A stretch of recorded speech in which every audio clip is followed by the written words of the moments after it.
Mari kita lanjutkan kajian mengenai infak. Ini panjang perjalanannya gitu ya. Saya bungkus dengan judul 7 tingkat infak dalam membangun kejiwaan.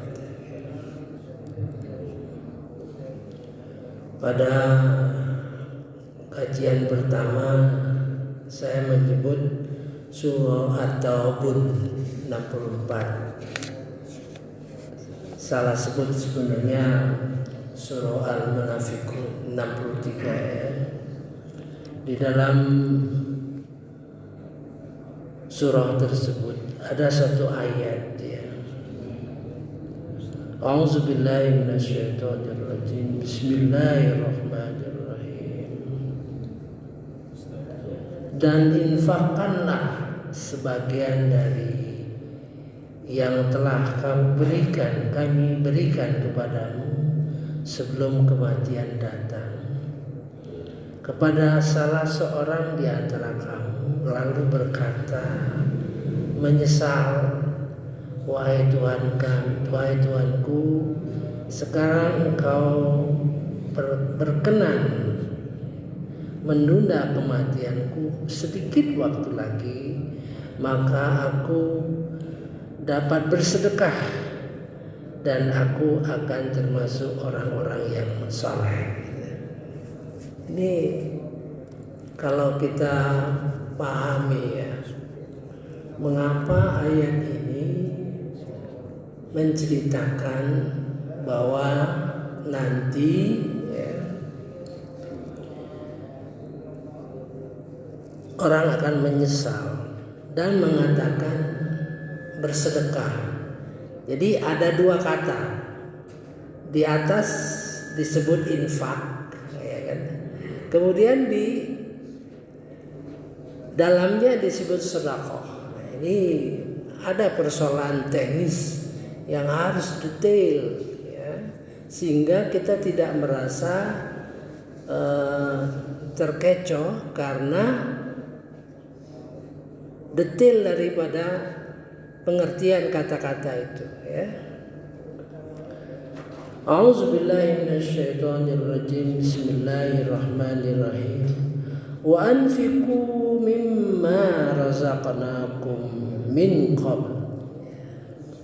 Dan infakkanlah ya, sebagian dari rezeki yang telah kami berikan ya, kepada kalian sebelum. Ini ada perubahan kata infak dengan sedekah. Jadi tetap kita, yang saya sampaikan pertama kali adalah infak itu 2 konsep ya. Di dalam Al-Baqarah 215 dengan 219 ya. Madza yunfikun, madza yunfikun, pertanyaannya sama ya. Tapi Nabi Muhammad SAW diperintah untuk jawabnya berbeda gitu ya.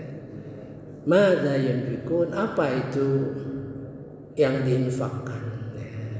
Di dalam surah Al-Baqarah 215 ya, segala apa ya, dari hal-hal baik yang diberikan kepada kedua orang tua, kepada kerabat, kepada yatim, anak yatim, kepada yang miskin dan orang dalam perjalanan.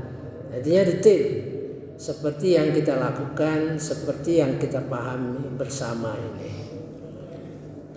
Di ayat kedua 219 pertanyaannya sama, madza yunfikun, tapi diperintah kul afwa, katakan segala kelebihan, segala kemudahan gitu ya.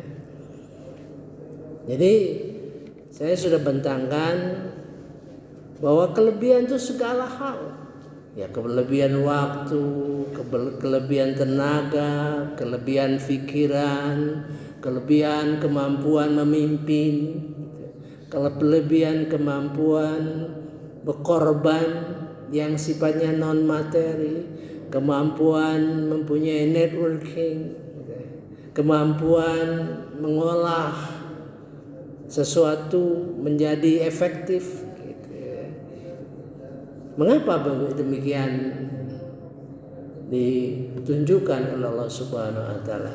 Karena kita ini berbeda-beda, berbeda-beda. Jadi kekuatan yang sifatnya materi dan non materi ini harus digabung sehingga muncul kekuatan infak. Itu kembali ke definisi di dalam Al-Quran. Nah, sekarang saya sudah menjelaskan, infak itu merupakan kantong besar yang terdiri dari katakanlah zakat, sedekah. Nah, sekarang kita sedekah. Sedekah kalau di ayat ini diterjemahkan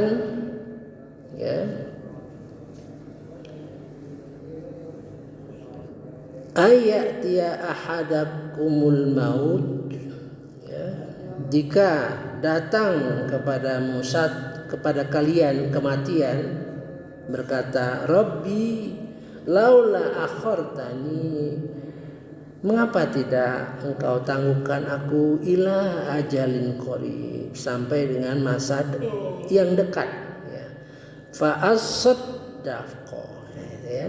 Di dalam kajian berkenaan sedekah, dalam hadis-hadis arba'in yang kita sudah terima dari Ustaz Ikin, bahwa sedekah itu segala hal, menolong orang, membantu.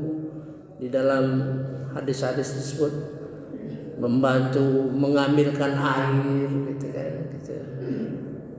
senyum, mengambil hal-hal seperti paku di jalan, sampai detail. Dari dua yang disampaikan di situ, kita bisa simpulkan, kita bisa bersedekah, kita bisa berinfak dari semua potensi di dalam diri kita. Potensi apa saja, potensi senyum, potensi punya uang, punya tenaga. Jadi satu peringatan ayat ini, kita sampai kepada ayat ini untuk mengoreksi sebenarnya, untuk melihat apa-apa yang di dalam kehidupan ini yang mempunyai potensi yang baik yang belum kita lakukan. Mungkin kita sulit senyum, misalnya menyadari bahwa senyum itu sedekah. Jadi mulailah kita koreksi, berusaha menyambungkan silaturahmi dengan senyuman, Jadi segala potensi yang ada pada diri kita yang diingatkan oleh Allah Subhanahu wa taala melalui ayat ini untuk kita kerjakan. Jangan sampai sesudah kita meninggal ternyata banyak hal-hal yang seharusnya aku bisa lakukan tidak aku lakukan. Nah, itu penyesalan seperti itu. Memang di dalam ayat ini pengertian sedekah berarti sedekah dalam arti yang biasa dilakukan orang, Wa anfiqu mimma razaqnakum min qabli ay ya'tiya ahadakumul maut. Ini perorangan, kematian perorangan, sehingga dia sadar ketika akan dicabut nyawanya, masih ingat banyak hal-hal yang belum kita lakukan, belum kita lakukan. karena ilmu kita mungkin nggak nyampe. Maka itu kita berkewajiban untuk terus meningkatkan pengetahuan, ya. Baik dalam arti untuk ibadah maupun yang lain-lain. Misalnya kita sadar bahwa kita nggak bisa bahasa Arab, misalnya ya, kita belajar, ya, belajar bahasa Arab untuk sebatas keperluan ibadah. Nah, itu yang menurut Imam Syafi'i itu wajib, ya, fardu ain, bahasa Arab sebatas untuk ibadah. Nah, kita sadar, tingkatkan kita. Waktu 2 tahun, 3 tahun cukup, ya. Jadi fa'asad daqa wa kum minas sholihin. Jadi inilah satu ayat yang penting di dalam proses melaksanakan infak untuk merupakan peringatan kepada kita untuk waspada, untuk meneliti kembali apa-apa hal yang di dalam potensi diri kita ini punya kemampuan untuk berbuat baik, ya. Apakah kita mampu bergaul, ya? Kita mampu bergaul. Tidak semua orang bisa bergaul. Dengan pergaulan itu kita bisa membawa teman-teman kita ke arah berbakti kepada Allah Subhanahu wa taala. Nah, itulah yang satu yang harus kita perhatikan, ayat di dalam surah Al-Munafiqun, ya, nomor 10, ya. Sangat erat dengan infak dan merupakan suatu peringatan bagi kita untuk waspada, untuk muhasabah. Jadi semua potensi-potensi baik di dalam diri kita ini kita manfaatkan, ya, untuk kepentingan infak kita. Sebab infak tadi yang saya sudah jelaskan ada 2 konsep, ya. Jadi kalau orang berinfak karena dia punya uang, punya kemampuan ekonomi, dia berinfak dengan materi. Kita nggak punya kemampuan ekonomi, ya kita berinfak dengan tenaga, dengan pikiran kita. Apakah itu beda? Kalau dilihat dari ayat ini, ya sama. Ya, hanya